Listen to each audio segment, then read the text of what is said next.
Today on Podcast Perspectives, I am chatting with Dan Misener, co-founder of Bumper. What is one myth about podcast data or measurement that you wish would go away?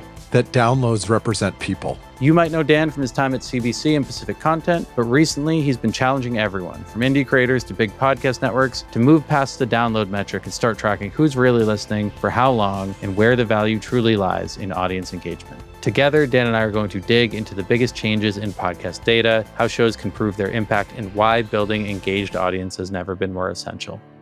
Welcome to the show, Dan. I'm glad to be here. I'm a fan of the show. I am a sometimes listener, sometimes viewer of the show, depending on who's on. And it's a thrill to be here. You want to give us like the 1,000-foot view of your audio career, which brought you to today? Yeah, I come from radio. I came up in campus community radio at the mighty 50-watt CKDU in my hometown of Halifax. So I just fell in love with campus community radio, where as a volunteer programmer, you could walk through the doors and people would teach you how to make radio, how to do interviews, how to cut tape. We were cutting tape then, how to layer different elements together to tell stories on the radio. And I loved this idea of independent DIY media. If you wanted to make something that wasn't on the radio, you could do that. If you were interested in something that nobody else was talking about, you could make a show about that. So much of what I loved about campus community radio and that spirit is, I think, very alive and well in podcasting today, particularly independent podcasting. And so came up in campus community radio, had the first part of my career in public radio, working for the CBC here in Canada. And then in the mid-2010s, my friend Steve Pratt called me up and said, we're going to start this company called Pacific Content, and we're going to make podcasts with brands. Want to join us? And I left my job in public radio and went and worked in Brandland for about 6 years prior to founding Bumper, which is where I work today. I'm curious how you learned what you do know today about data and like computer science and that kind of thing. You understand how this works in a way that not many people do, even in the world of engineering and data. So I'm just curious where that came from. I think a lot of my interest in podcast measurement and podcast data stems from my experience as a producer, right? I worked at the CBC for 10 years. I made a show all day long. It was available as a podcast, but it was mostly heard, at least as far as I understand, by people over the airwaves coming from broadcast towers across the country. We made a national show. And I was always frustrated by the lack of a feedback loop. We only ever heard from the people who wrote in. We only ever heard from the people who bothered to send us an email or engage with us on social. And I remember making shows at the CBC and knowing that they were heard by an awful lot of people that I never really got to hear from. And I remember feeling very frustrated by that. And I remember how crude so much of the measurement was at the time, right? I worked on a weekly show. And we would get a once-a-month report from the audience insight team that showed how many downloads we got. And our weekly show had a number. And then the daily show that published 3 episodes a day, 5 days a week, also had a number. And they were right next to each other. And I remember thinking, that feels so unfair. Why is the weekly show and the daily show a show that publishes once a week versus a show that publishes 15 episodes a week? Why are they being held to the same standard? Why are we using the same yardstick for those things? And why is this feedback loop of wanting to hear from an audience and wanting to know how an audience uses a media product that you are involved in the production of? I wanted more of that data. So I think a lot of my interest in this stems from my frustration from wanting to make better episodes, wanting to make better shows, and feeling like I didn't have access to the kinds of information that would help me do that. Which is why in podcasting, the fact that we have such actionable, such rich, such useful data available to us, I think is a wonderful thing. And a big part of our work at Bumper is helping teams better understand what the audience is telling them, not when they write in, not when they leave a comment on YouTube, but what the audience is telling them when they vote with their play buttons. Because there's an awful lot of really useful signal in there. How did you learn that, though? Did you take a class? Just because, honestly, I bet you 80% of podcasting couldn't tell you what an API is. I've long been interested in teaching myself to code. And in the year 2012, my wife and I moved to France, and I took a year off and did French things and taught myself Python with some online courses, and have continued to be just knowledgeable enough to be dangerous in the Python programming language ever since. So today you are a co-founder at Bumper. How do you describe Bumper if somebody asks you at a bar? We talk about Bumper as a podcast, data, and growth company. And practically speaking, what that means is we use data to help our clients become more successful in podcasting. Usually that means growing something, growing revenue, growing audience size, and often those two things go together. You just hit on something that I think is kind of essential to what you do, what we do at Podglomerate, and what a lot of people I think should be doing more of. Looking at the data behind a show to discover listenership or potential revenue opportunities, but in service of a business's goals for growth. Yeah. There's a question I often ask people when they knock on our door. It's ultimately like, what do you hope to get out of this? There's a lot of different answers to that question, but having that answer is essential. For the most part, correct me if I'm wrong, but you are not working with people these days who are terribly interested in advertising as like a revenue stream. Is that correct?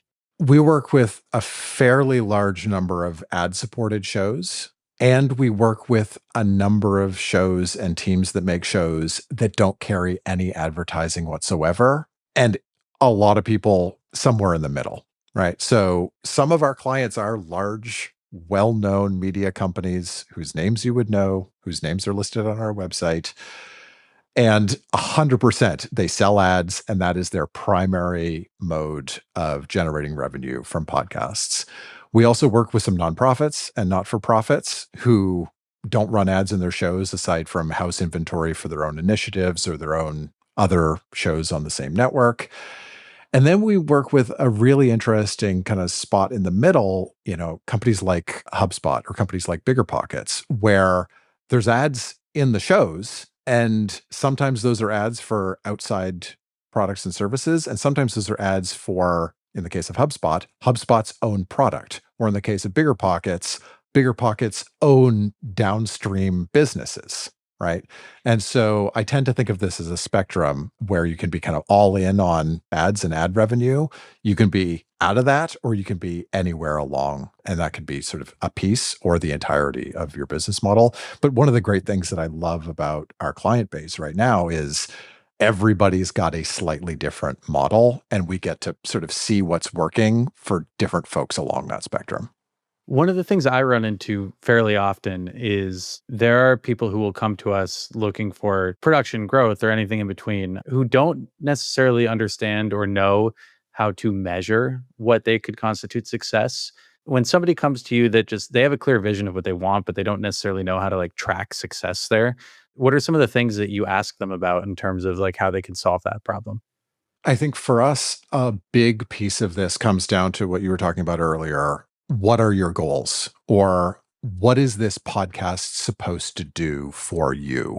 And there's a bunch of questions. I call them podcast strategy questions that I've adapted from some prior work with a company called Postlight, sort of a digital agency out of New York. These questions about like, what are we making? Who are we making it for? Why is it good for the audience we're making it for? Why is it good for us? And who's going to make it?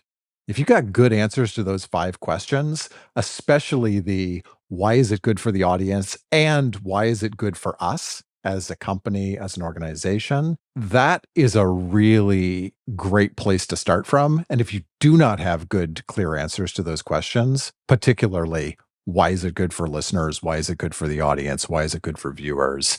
And why is it good for us as the company? If you don't have clarity around that stuff, that feels like a recipe for a mediocre show that it will be difficult to grow or maybe even impossible to grow. And I think one of the biggest challenges that I see teams make is conflating why is it good for listeners or viewers and why is it good for us as the publisher or producer.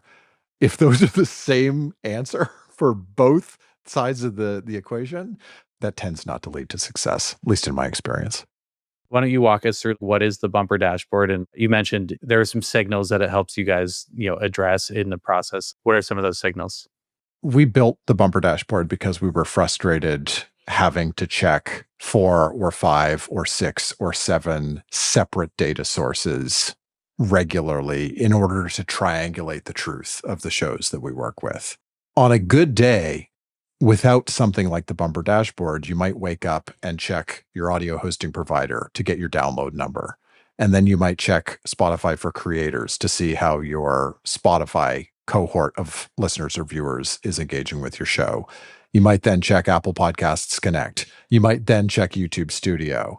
You might then go on to check something like Podscribe or Magellan for marketing effectiveness or any of those kinds of measures.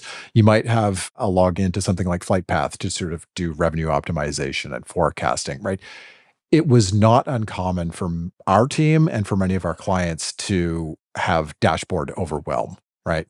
5, 6, 7 dashboards just to get the pulse of a show. And so we were feeling really, really frustrated by this. So we started to build some internal tools to help us aggregate and harmonize the data so that we could actually turn it into the kind of action that we want, whether that's editorial action or marketing action. And we should get into the important distinction between those two things. And so we were frustrated because the truth of your show is out there. It's just scattered across several different dashboards. We wanted to bring it all under one roof. We realized as we were building this set of tools internally that there was a whole lot of noise, particularly noise in the form of the download and how the download isn't a great proxy for people or time spent or regularity or habitual listening. So we've started to design the bumper dashboard around these core things that we know podcasters and podcast networks are really after. People, did we reach real human beings who, with intent, spent time with our show? So like people numbers, what we call playback numbers, which is Jeff hit play on 5 episodes of his favorite show last week. Well, he's one person, but he hit play 5 times. He might want to count 5 times, right? So looking at people, looking at playback, and then looking at time spent, right? An hour on YouTube, an hour on Apple Podcasts, an hour on Spotify. I think I can add those 3 hours together and call them 3 hours. And so we started to really identify these 3 kind of categories, people, playback, and time spent, from which all other good things flow. And if you can reach more people, get them to hit play more often or more times per week or more times per month, and get them to spend more time with you, all the other stuff figures itself out. But we were seeing so many people being misled by the download number that they saw on their hosting provider, which tells you nothing about people, tells you nothing about playback, and tells you nothing about time spent. And so we really zoomed in on this idea of let's find some better proxies for those things and use those to make editorial decisions and marketing decisions. One of the big problems that this brings up is we are an industry currently that is built around the download. Yeah. And I know a big conversation you have is the death of the download.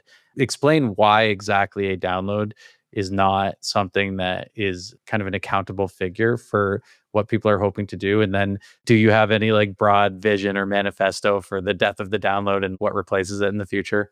We're actively trying to figure out what replaces the download. And I don't think it's going to be a light switch where we flip it off and the entire industry moves to something new. This is going to be gradual. It's going to take time, and it's going to take a tremendous amount of education on both the publisher and the advertiser side.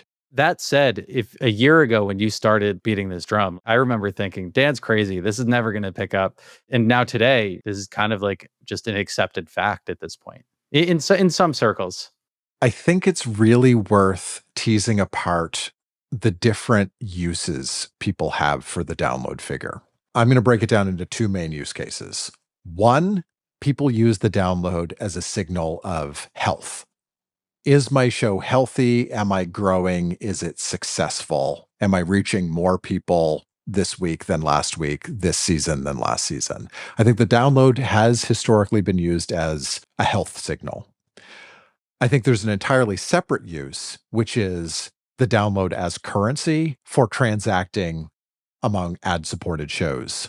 And those are 2 very different use cases, but the download is kind of a faulty metric. I would argue a very deeply broken metric for both. And we can start with the download as health metric. Used to be downloads were an okay proxy. They were at least what we had and what we could as an industry agree on. There were guidelines from the IAB and more or less platform to platform, service to service. A download is a download is a download. And I think it worked that way for a lot of years. And then maybe 2 years ago, a lot of people started to see the impact of Apple's changes to automatic downloads with iOS 17. People started questioning, wait a minute, if half my downloads went away, but my audience is still the same size, how useful is the download as a proxy for audience? Just to give like a very brief overview of what happened, essentially Apple changed the way in which they gave auto downloads to listeners of shows, and a lot of folks, especially legacy publications, had a very significant drop off in total Yeah. downloads on their show. iOS 17 and automatic download changes. Big haircut for a lot of shows. I think that caused a lot of people to question the download as a proxy for audience size. Then, over the past couple of years, we've seen Spotify with what they call pass-through and with their strong push into video podcasting and encouraging publishers to upload video directly to them, thereby cutting out downstream downloads. As more people opted into and as more publishers opted into Spotify video or migrated to hosting platforms where pass-through was disabled, well, suddenly a whole lot of Spotify downloads that used to happen stopped happening. This continues to happen as more people sign up and opt into things like the Spotify Partner Program or uploading Spotify video. And then, of course, YouTube, which in the context of YouTube main has never generated and will likely never generate a download for anybody. And so, yeah, 3 years ago, we were talking about the death of the download, and some people said, nice idea. I was one of them. But we're going to stick with the download for now. And then iOS 17, and then Spotify video, and then the rise of YouTube. Plus, along the way, the IAB continues to change the guidelines for what counts as a download. It becomes ever stricter, ever more exclusive. More downloads that used to count don't count anymore as the guidelines get tighter and tighter and tighter. So you take those 3 or 4 or 5 different things that have just happened over the last 24 months, and a whole lot more people are, I think, waking up to the idea that the download was never an especially good proxy for audience size, audience composition, or audience health or show health. And I think folks are starting to wake up to that and look at some of the other metrics, like I mentioned, people, playback, and time. So that's the sort of download as health signal side of it. In a lot of ways, what people really care about with their podcast is just engagement metrics. And those are three of the things that you're chatting about right now.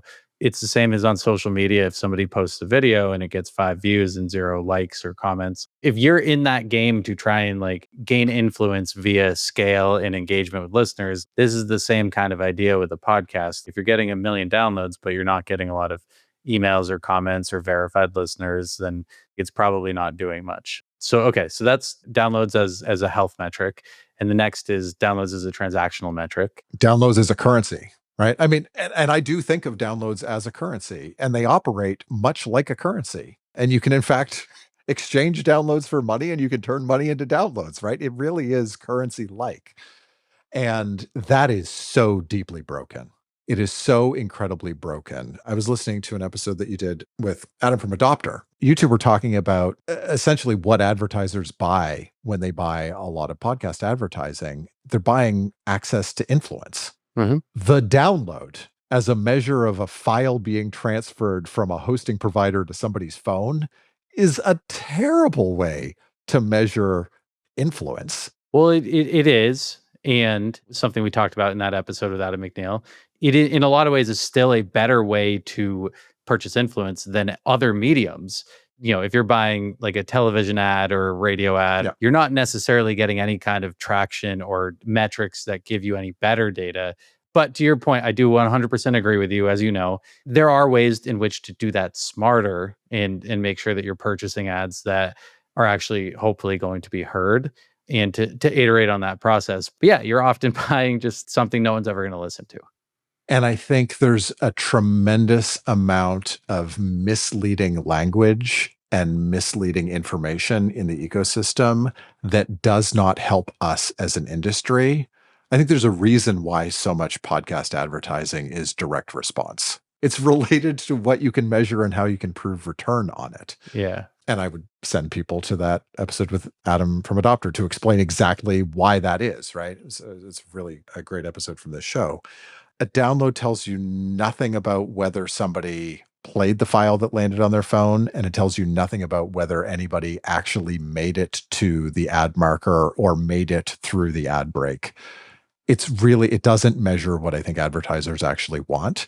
And what I find fascinating about this is that this story has played out in other forms of digital advertising many times, maybe most recently with online display ads, right? Sure. You can read about how over the last 20 years, the entire online display ad world went through what I imagine is going to happen with podcasting in the next couple of years.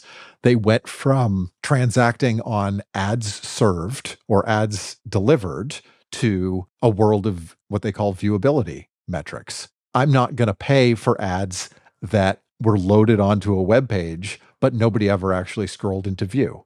Just because the ad was served doesn't mean that somebody saw it. And I think there's a very similar thing going on with a tremendous amount of podcast ads where they're inserted into downloads that sit unlistened on people's devices or get inserted into episodes and nobody actually makes it to the moment in the episode where the ad actually appears. I think there's a huge delta, and we've proven this out a number of times using consumption data from the platforms and download and impression data from the ad servers and the hosting providers.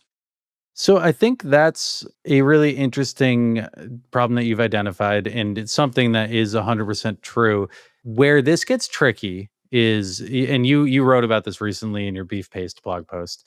The issue is that the most likely scenario in my mind is if there is some way to purchase verified listeners or verified impressions for your advertising unit, even if you charge something that is many multiples of what you would charge for a verified download, you still will not necessarily make the same amount of money through that process. And you're going to tell me that there's a way in which you still can. And that's the thing that I don't know if I'm on the same page with you about. Yeah. So as opposed to me rambling, let's hear from you as to like why you think that I'm incorrect. So in an ideal world, as an advertiser, and Bumper buys a lot of podcast ads, we run tune-in campaigns for our clients. In an ideal world, I would only buy the ads that I knew were going to get heard. Sadly, I don't think that exists or is likely to exist soon. I don't think this idea of what we're calling a verified impression works as a targeting mechanism. Wouldn't it be so nice if I could only pay for the ads that I know in advance are somehow going to be heard by a human being? I think that would be lovely. That's not the case. Moreover, there's a whole lot of downloads and impressions that are inserted into downloads or ads served or ads delivered, to use the IAB's language. There's a whole lot of that stuff that gets inserted into downloads that we have very, very, very low confidence actually got played. Auto-loading audio players on websites. We see that much more frequently than we should. Mystery meat downloads in the form of Apple Core Media or Dalvik or Unknown. Dalvik is a fun one. If you log into your hosting provider and you see a whole lot of downloads attributed to Google Chrome, I don't have a high degree of confidence that anybody heard those ads or made it to the ad marker. What we've identified is that there are certain platforms, and I will name Apple, Spotify, and YouTube right now as I would call them the big three, that also happen to give publishers data back about minute by minute, second by second, where drop-off happens, the number of people, basically a histogram view of how many people were present during various moments of the episode. Between Apple, Spotify, and YouTube, you can calculate a verified impression number. And that is an impression that was inserted into an episode or baked into an episode that has a much higher likelihood of actually being heard by people who were present during the playback of that than an Apple Core Media or a Dalvik download, right? And we're suggesting that verified impressions should cost more and could cost more if publishers were willing to sell those and package those up separately. But what about all my Pocket Casts downloads? But what about all my Overcast downloads? But what about all my Castbox downloads that may have gone up very considerably for some reason that I'm not aware of, right? What about all these downloads? I don't get telemetry from any of those apps. So what am I supposed to do? Just write those off? I don't think what I'm suggesting is that you write those off. The beauty of what we're suggesting with verified impressions is that you get to sell both. You can sell classic impressions, the stuff people are used to buying and selling today. You can sell those, and maybe you can still sell those at the same rates that you've been selling them. And you package up all your Castbox and Apple Core Media and Overcast and Pocket Cast. You just package those up, and we say, maybe somebody heard the ads in this. Maybe they didn't. We don't know, but that's the status quo. And then there's this whole other thing. I'm going to call it a premium product. What you're buying is ads inserted into episodes where we can prove there was a person present during the playback of that episode and during the exact ad break. You mentioned the beef paste analogy I've been using. This is selling filet mignon and selling hot dogs. You get to sell both, but you're not charging the same price for filet mignon and hot dogs. This dream world is a great one, and I can't wait to see it. The issue in my mind is twofold. In addition to this being a product that may be too expensive to be appetizing, even if it is filet mignon, I think that there is a lot more administrative overhead that would go into doing something like this. And we've talked about this. You're essentially selling a baked in ad and then double checking Yep. all the numbers. And so until somebody, which I suspect and hope maybe you, build some new platform to automate this as much as possible, I do think that there are other considerations to be taken into account when purchasing or trying to run these kinds of swaps or buys.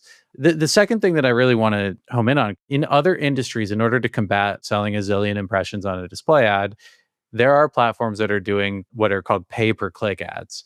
So they're essentially charging based on engagement, and they're doing it on an auction based system. The more popular keywords, you have to spend more in order to get those keywords. Yeah. I think that that is in some ways the future of what we may see when it comes to podcast advertising. The issue is that you can't really do that with an RSS feed because there's just not a lot of ways for the technology to actually track that, except for Spotify, who is starting to build their own system. Outside of what solutions you are posing, are there other people in the industry that are trying to solve similar problems, and how are they doing? We've been talking about verified impressions. Yeah. Which simplest version is you don't pay for ads that people skip. You don't pay for ads that people don't hear. You don't pay for ads inserted into downloads that never get played, right? That's a verified impression.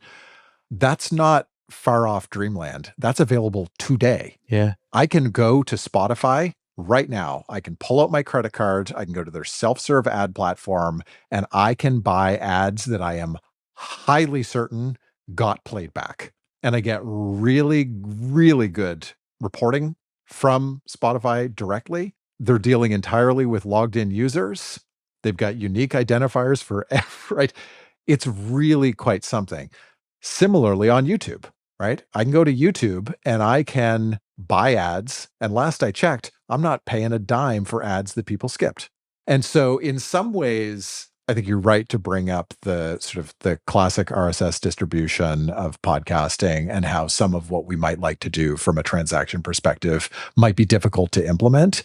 But I want to push back a bit on this notion that the idea of like verified impressions are only paying for ads that people see or hear is like a dream world. I can go today to Spotify and to YouTube and I can buy exactly that. And so there's this whole world of podcast ad buyers and podcast buy-side agencies. You've had some of them on this show. And I think part of the existential threat for those kinds of operations, particularly the smaller of those operations, the ones that are not sort of publicly traded companies, the existential threat is if I'm a large consumer packaged goods manufacturer and I am dealing with a very big media spend, Why wouldn't I write one big check to Spotify, one big check to YouTube and call it a day? Why do I need a buy-side agency to manage direct buys with networks or direct buys with individual shows? It's slower, it's more human-powered. I can just write one check to Spotify and call it a day. And so Yeah. there's a really big threat to smaller independent companies that transact in this space, represented by those major platforms who have a data advantage. And so part of what we're trying to do with verified impressions is bring some of that mentality of only pay for ads that actually get played, which I can buy today, and not make that only something that I can buy from Spotify, YouTube, or another big platform. When it comes to the example of Spotify and YouTube, just anecdotally, I've just found that the targeting is not as good as like when you're able to curate something on your own via RSS. And that's why more We've people seen are the doing same. it. Yeah. Yeah. I wish it worked better. I would do it, I would be one of those companies that you're talking about right now. And there are plenty of companies that are going to Spotify and YouTube and saying, take my $100 million. They don't really care if it's going to be like 0.1% less effective. Some of them do. I don't know. Where else can you get the kind of scale that those platforms represent? And that's exactly where like an iHeart and a SiriusXM come in the audio space, Mhm. because they're the other platforms that can bring that kind of scale and curated systems. But I really want to touch on the idea of marketing versus editorial devices and Yeah. how you can pay attention to it. I think of it as listener retention versus net new listeners.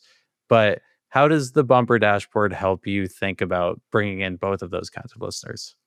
Often people reach out to Bumper because they feel like they've hit a plateau, or they feel like they've stalled out, or they've taken their show as far as they can take it on their own. And they want an outside perspective. They want some measurement. They want somebody who can help them level up, get to the next level, whatever that is for them. We have so frequently seen marketing problems confused with editorial problems and editorial problems confused with marketing problems. Why is my show not growing?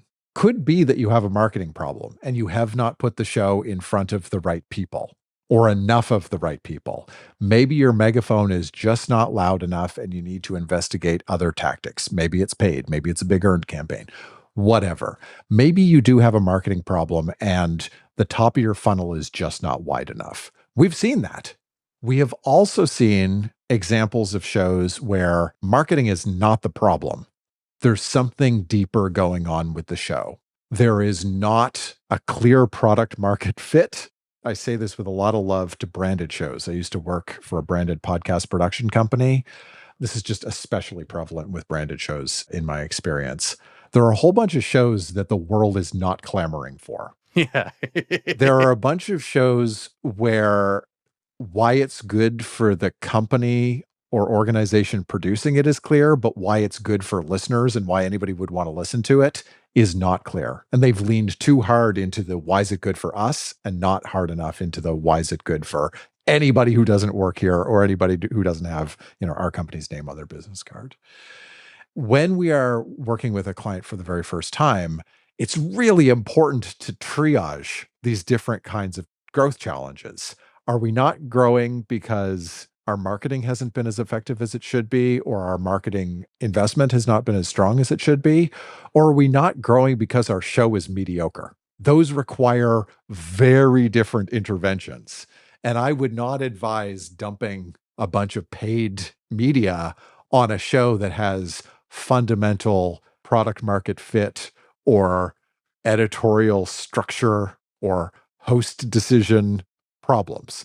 Fix your show before you spend a whole bunch of money on marketing. And so you talked about listener retention, which I think is a really helpful signal. Is the thing that we currently make well received and well used by its current audience, right? And so we tend to look at things like we call it average listen time or minute by minute, second by second retention rates. We look at how those numbers change over time. We look at things like episode release volume. How many episodes per week do we publish? How many episodes per month do we publish? What's the average number of episodes per listener per month? If you're releasing 12 episodes a month and the average number of episodes per listener per month is 2, you are way overproducing. You're making more stuff than the world seems to want from you. And so there's a bunch of different ways to slice and dice, not just episode by episode performance, but to pull back and look at the show as a whole. We look at those sort of audience engagement metrics, episode level, show level, and then you can even ladder this up to network level if you're running multiple shows. And identifying challenges or areas of improvement there can be so important before you move on to any of the marketing interventions that might be required to get a show bigger. And not all of them are editorial. Some of these are just show structure. We do a lot of analysis of like, hey, where are the ad breaks? How is our positioning of ad breaks impacting our average time spent listening? How is the ad break position influencing whether or not people use the ad break as a convenient excuse to bail on an episode? So there's some structural things that we can often look at. And more, as I think about YouTube and I think about Spotify and the algorithmic or the algatorial style discovery features that are built into those platforms. And increasingly, you look at the front page of Spotify or you look at the front page of your own YouTube experience, like it's increasingly customized and driven by all kinds of signals. It's all connected, right? So like the placement of our ad markers and our episode has an impact on retention. Our retention has an impact on our discoverability in these apps, right? So like there's a whole bunch of stuff where it's not just an editorial decision or a show structure decision. It's actually tied up in product packaging and sort of the reach of the show. So there's a bunch of diagnostic tools that we use there, but it's like make sure that your show is well used by your existing audience before you try and get more of those people. You have more data access than many folks in the podcast industry, just by nature of the tools that you've built. Are there any metrics that you would consider to be kind of standard to show the health of a podcast? Are there things that you see that indicate to you that things need to change in a significant manner? When I'm trying to figure out, does this show have a marketing problem or does this show have an editorial problem? I'm looking at a couple of things. Average listen time is absolutely one of those things. And a big warning sign that I see is when average listen time falls off a cliff suddenly because somebody went and bought some listeners somewhere because they significantly changed the editorial of a show. We sometimes see this when a host changes, right? If there's personnel change on the show, a beloved host leaves and a new unknown host shows up, right? So if there's a sudden change and a sudden negative trend in average time spent listening, that's a big warning sign for me. Also, if there is a very significant change in the average number of episodes per listener over a period of time, that is also often a really big warning sign. And we've seen shows grapple with or try and contend with decrease in downloads by making more stuff and publishing more episodes, Yeah. which seems like it should work. Oh, we're getting fewer downloads. We'll publish twice as much. That'll get us somehow ahead of the tide that's going out. Often that can really backfire. And we've seen that backfire, and it shows up as backfiring in sudden increase in volume of episodes published and sudden decrease in average number of episodes per listener over time. You made more stuff and you turned a bunch of people off.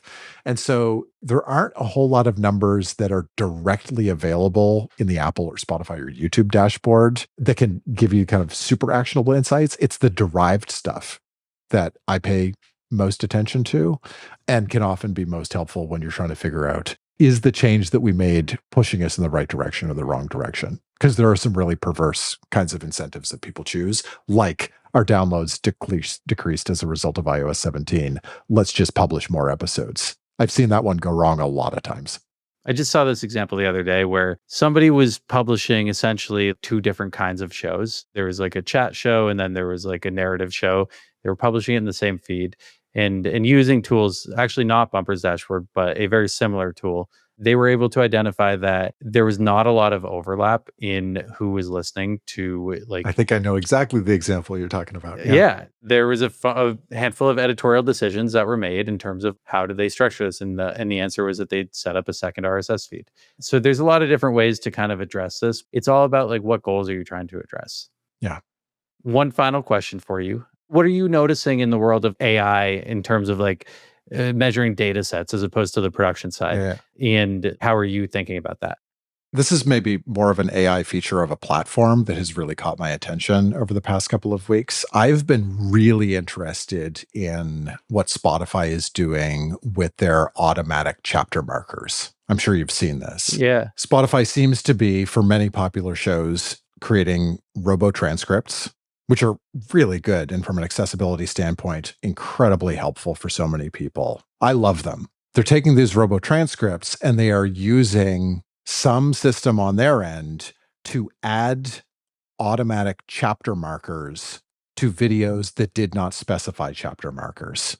And so they will listen to your whole episode, break it up into chunks, and make time-stamped chapter markers. Fascinating that they're able to do this. I mean, I don't think it's especially sophisticated. It's summarization and breaking it up. Here's what I find fascinating.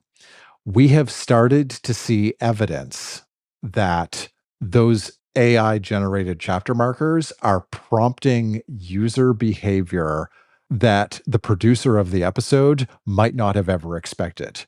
When we look at those minute by minute, second by second drop-off charts, we start to see little spikes at the AI-generated chapter marker beginnings.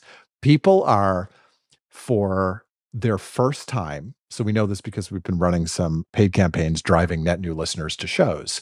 We are seeing that on those episodes that have the AI chapter markers, when you send brand new, fresh listeners to those episodes, little tiny spikes, but very noticeable little tiny spikes right around the AI chapter markers. So as an audio storyteller, as somebody who creates a beautifully crafted episode for somebody, you're thinking about the first 10 seconds. You're thinking about the first 30 seconds. You're thinking about how are we going to open this episode up and how are we going to introduce people to the characters and how are we going to do this?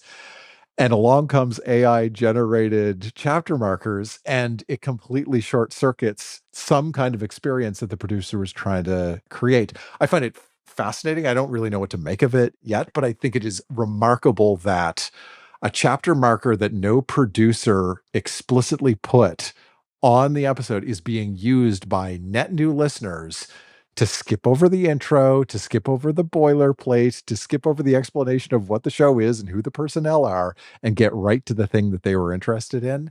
I think that is remarkable. And it's an example of the kind of producers using great editorial judgment and making really strong shows and AI tools that they may not even know are at work in the platforms, in some cases augmenting and in other cases superseding what they might have intended as the listener experience. So it's maybe not a classic example of, computers and humans working together, but we are seeing this borne out in the data for a bunch of shows that we work on right now. And I'm fairly certain that many of the producers had no idea that the AI chapter markers were there or that people were using them to skip over their lushly crafted intros. Is there anything that you want our listeners to check out? I always want people to check out Bumper, a podcast data and growth company where I work. We have a website. We write things from time to time, and sometimes we use strange analogies about butcher shops. I do think if anybody listening to this is not already subscribed, you should be reading everything that Dan and his colleague Jonas and the rest of their team write. At the very least, it's going to make you think differently about a lot of the things that we take for granted in the industry. We like to write. Yeah.